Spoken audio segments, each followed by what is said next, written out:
Bom dia, galerinha do quinto ano. Bom, aqui estamos para mais uma nova aula, né? Dessa vez é a nossa aula de português, sétimo vídeo aula de português, quinto ano, com a tia Claudinha. Então vamos lá? Qual é a nossa proposta hoje de trabalho? A nossa proposta de trabalho da nossa sétimo vídeo aula é a correção e a revisão da terceira e quarta videoaula. Bom, galerinha, vocês lembram que a tia Claudinha sempre fala o seguinte: é muito bom vocês assistirem a cada videoaula e estarem realizando cada trabalho proposto em cada videoaula. Sabe por quê? Porque nesse momento, quando a gente estiver na semana de correção, de revisão, você, galerinha, já esteja com essas atividades suas prontas. E esse é o momento de você sentar com o seu material e agora tirar as dúvidas e fazer a sua devida correção. Então, é muito importante que você continue indo lá no canal, assistindo e fazendo cada proposta de atividade. Sabe por causa de quê? Esse é o momento que nós devemos estar estudando dessa forma. Então, vamos juntos fazer assim? Então, vamos lá.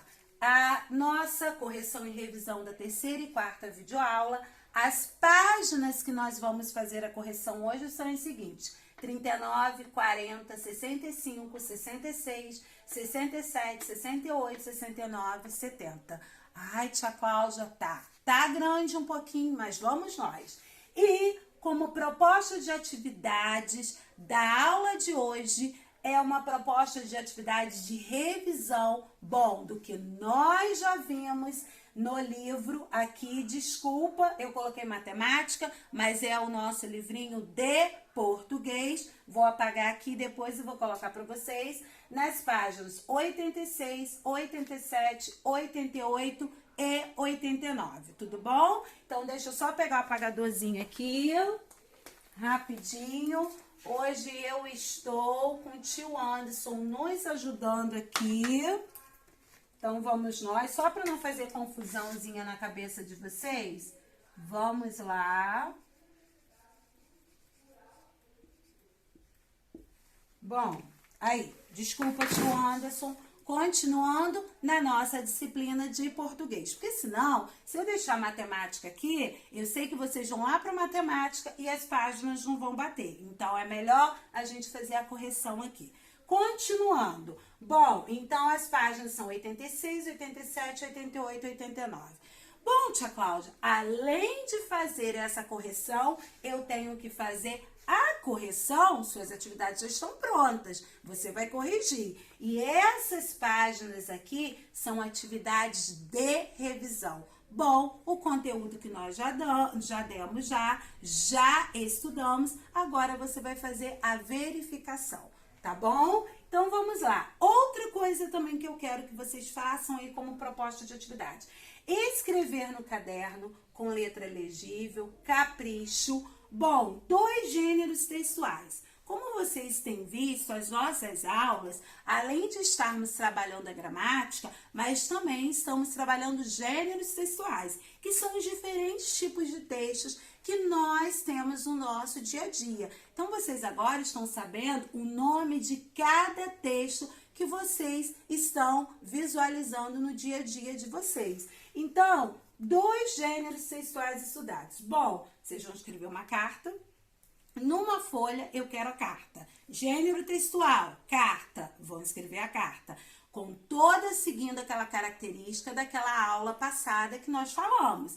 A data, para quem você vai enviar, a saudação. Então, seguindo ali direitinho. Bom, depois o bilhete, que é algo que mais curto, né? Onde você vai dar um aviso, onde você vai deixar um recadinho. Então, o bilhete, não esquecendo que também tem que ter aquele timbre lá em cima, que é a nossa cidade, que é a data e para quem você está enviando esse bilhete.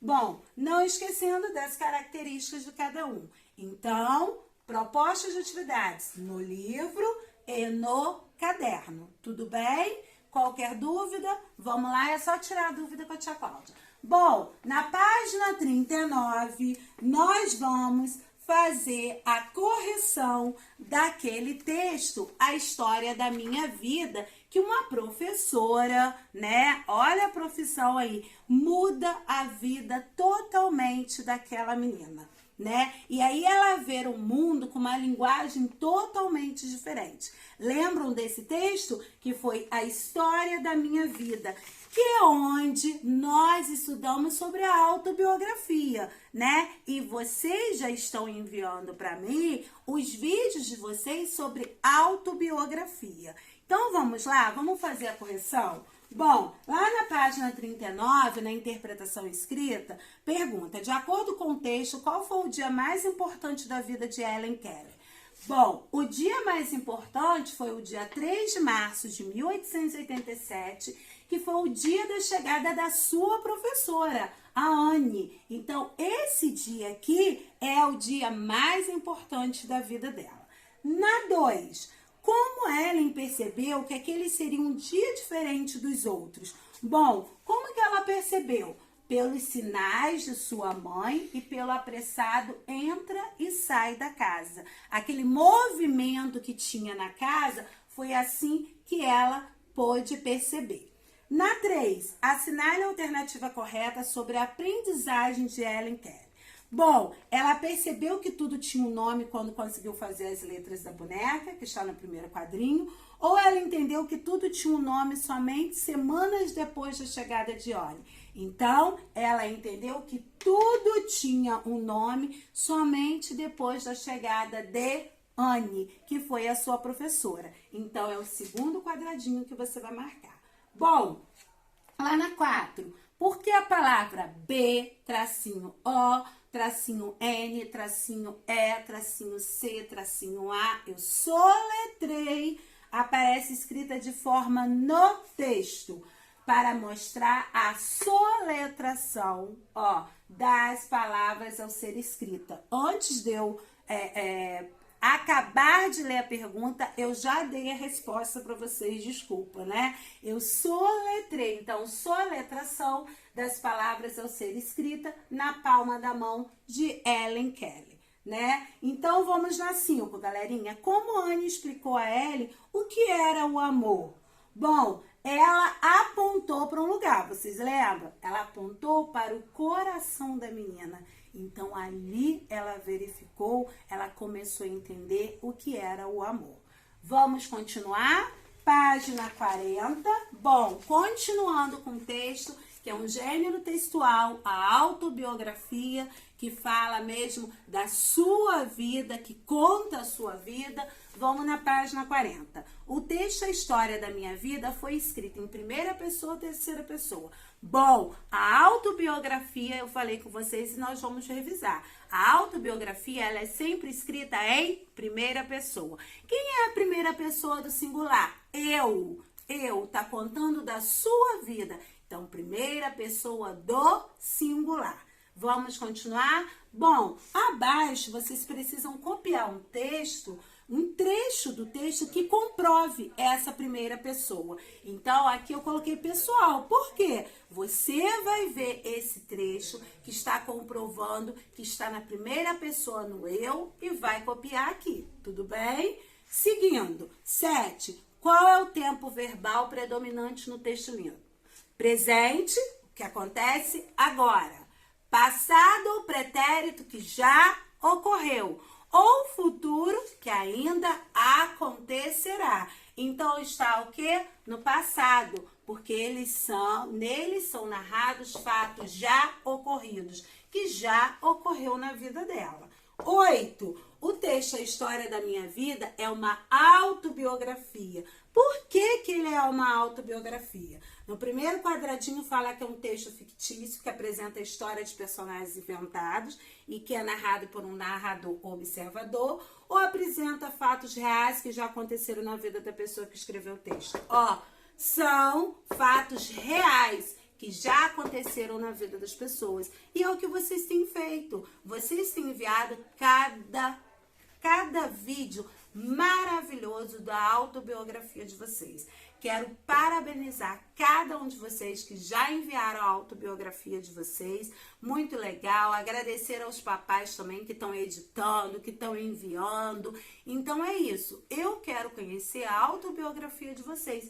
E foi o que nós vimos com esse texto, né? Falando sobre a autobiografia. Bom, vamos à página 65. Aí lembra que eu dei um pulo, porque eu não tinha trabalhado esse texto, como era gênero textual, a tia Cláudia voltou e trabalhou. Nesse mesmo dia, nós começamos a trabalhar o capítulo 3, que a sessão já vai começar, e aí vocês estão, né, direto assim na Netflix aí, né, estão vendo junto com a família, né, tem outros também, né, pelo YouTube, vocês baixam também, né, com certeza. E é muito legal, né, essa participação, essa interação, né, que vocês estão tendo com a família, né? Ao mesmo tempo, todo o nosso dia precisa ter uma rotina, mesmo nós em casa. E o estudo tem que fazer parte dessa rotina, tá? Então, vamos lá. Na página 65, bom, na página 64, tia Cláudia, qual foi o texto que você leu? Eu li falando sobre o Pequeno Príncipe. E aí, o que é esse gênero textual que eu li? Foi a sinopse. Por quê? A sinopse, ela veio apresentar para mim aquela obra do Pequeno Príncipe. Então, a sinopse, ela faz essa apresentação. Então, vamos lá. Na 1, quais são os personagens do filme citados na sinopse? Olha, uma menina, sua mãe, seu vizinho aviador e o Pequeno Príncipe. Bom, 2, releia o trecho a seguir. E é onde ele redescobre sua infância e aprende que o que importa são as relações humanas e o que realmente é essencial somente pode ser visto com o coração. Para você, o que pode ser visto com o coração. Lembra que lá na coisa nós vimos que quando perguntou amor, a professora apontou para o coração. Então aqui, o que você acha? São sentimentos como amor, o cuidado, o carinho e características como o caráter pode ser visto com o coração. Bom, se você colocou de outro jeitinho, mas nessa linguagem, não importa, tá bom? Vamos continuar. 3. Assinale a resposta que indica o gênero do filme do Pequeno Príncipe. Bom, é uma comédia? É um terror? É uma animação? É uma animação. Por isso, você vai marcar no terceiro quadradinho, por favor. Bom, assinale a alternativa correta sobre o gênero sinopse. Eu já falei. Ela apresenta os principais aspectos do filme com o objetivo de despertar no leitor a vontade de conhecê-lo ou apresenta somente os dados técnicos do filme? Não, ela instiga isso no leitor, né? De conhecer aquela obra, de ir mais a fundo, de assistir. Então, é o primeiro quadradinho. Vamos lá. Na página 66... leia o crédito do texto e responda em que veículo a sinopse O Pequeno Príncipe foi publicada. Bom, no site da 15ª Mostra de Cinema Infantil de Florianópolis.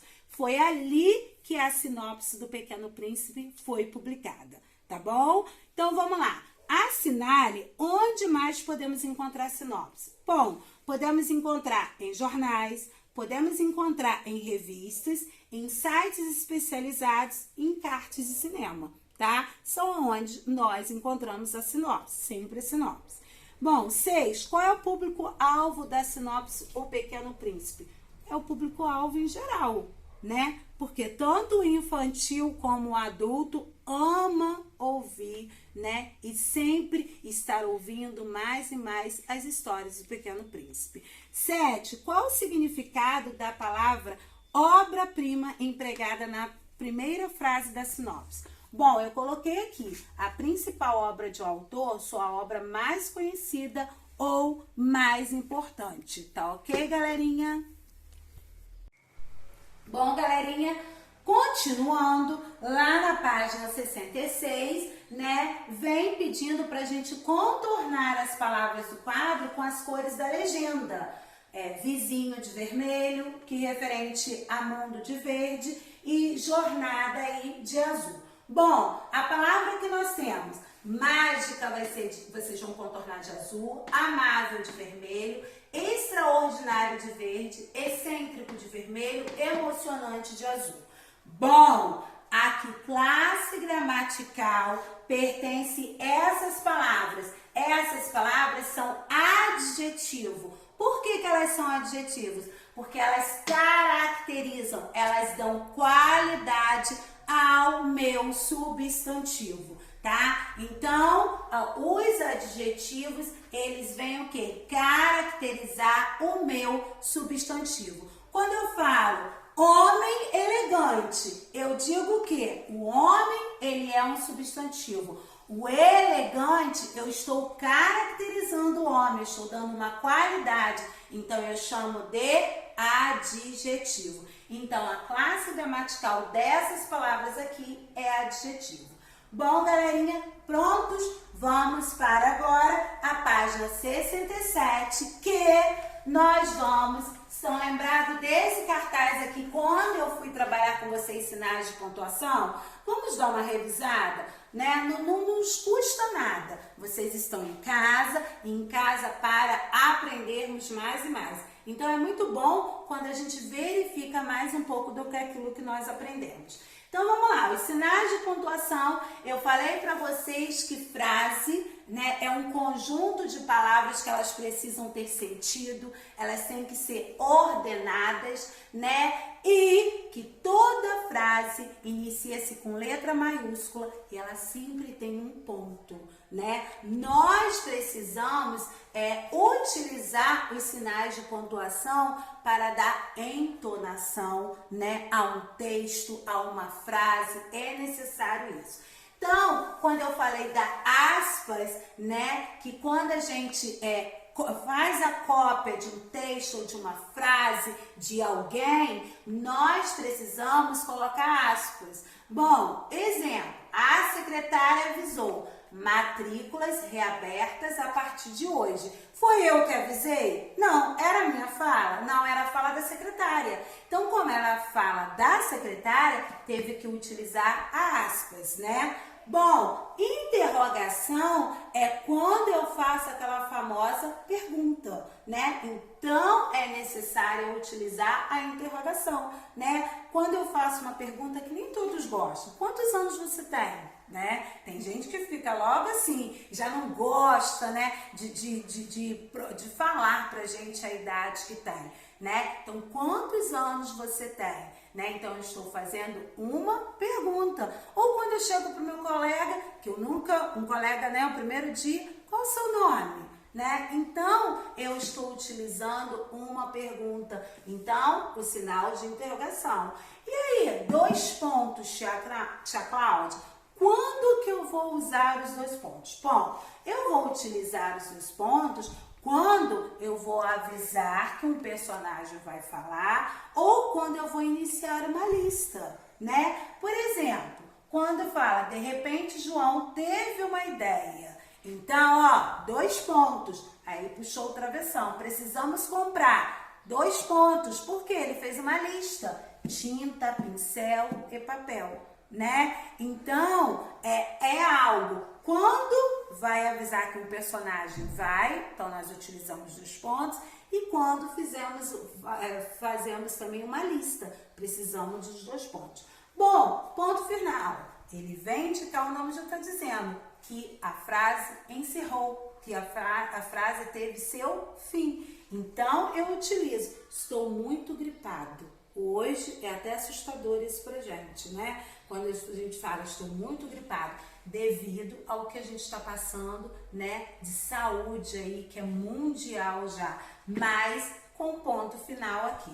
Travessão indica que alguém vai falar, né? Então, nós precisamos utilizar o travessão. Lembra que o João teve uma ideia? E aí, ele colocou 2 pontos? Antes dele falar a ideia dele, o que foi utilizado? O travessão. Então, ó, Quanto você tirou na prova? Alguém está falando, então precisa se utilizar o travessão. Bom, nós vimos muito o travessão, o quê? Quando a gente está tendo aquele diálogo, não é isso? Nós utilizamos muito o travessão. Vírgula serve para indicar uma pequena pausa na leitura. Quando a gente faz uma pausa na leitura, que ela seja pequena, ou quando eu vou enumerar algo, ou quando eu vou separar também a cidade da data, nós utilizamos a famosa vírgula.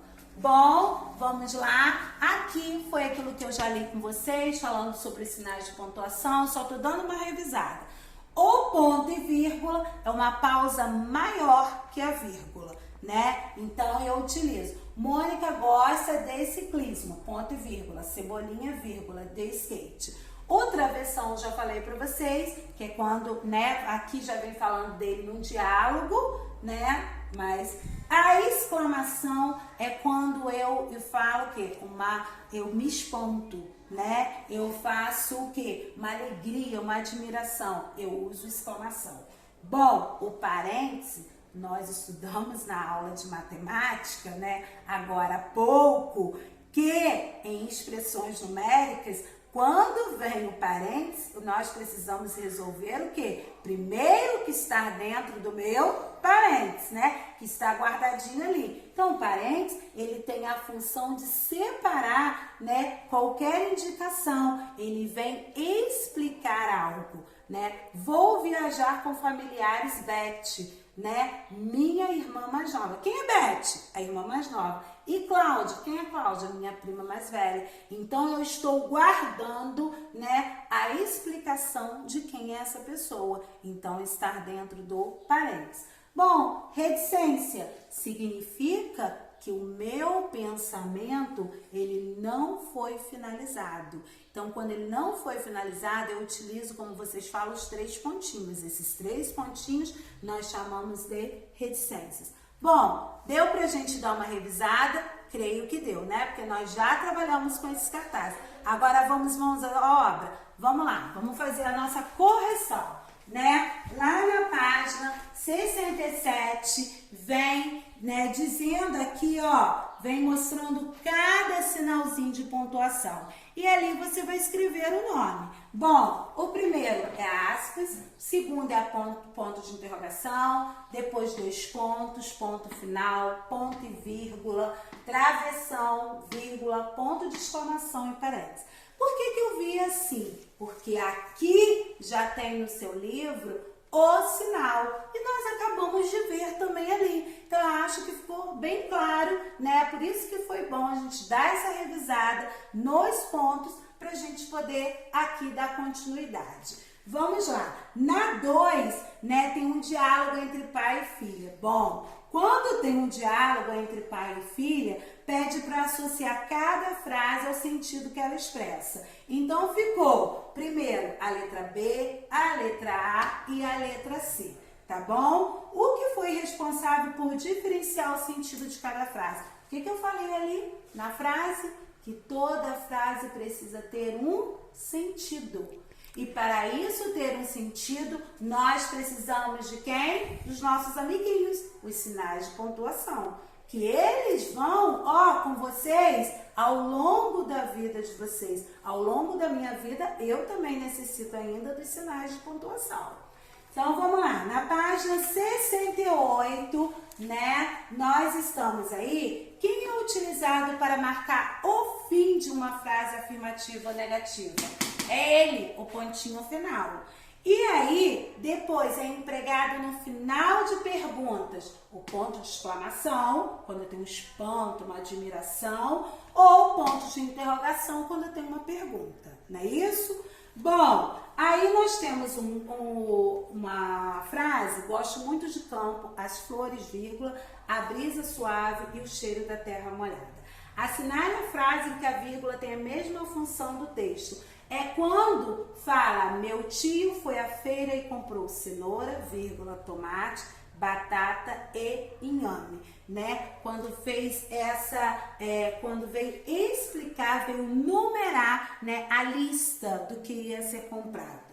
Na 4, vamos lá, leia a frase a seguir e observe o emprego do ponto e vírgula. Então, é a primeira, quando diz que o ponto e vírgula separa elementos de uma enumeração sobre o mesmo assunto. Uma pausa maior, que eu falei com vocês, do que a nossa vírgula. Bom, página 69, vamos lá. Na página 69, a sinopse, lembra do Pequeno Príncipe, quando nós falamos do gênero textual sinopse? Então, ele agora vem destacar um termo explicativo ou indica uma pausa longa? Ele veio destacar, tá, um termo explicativo. Então, o primeiro quadradinho.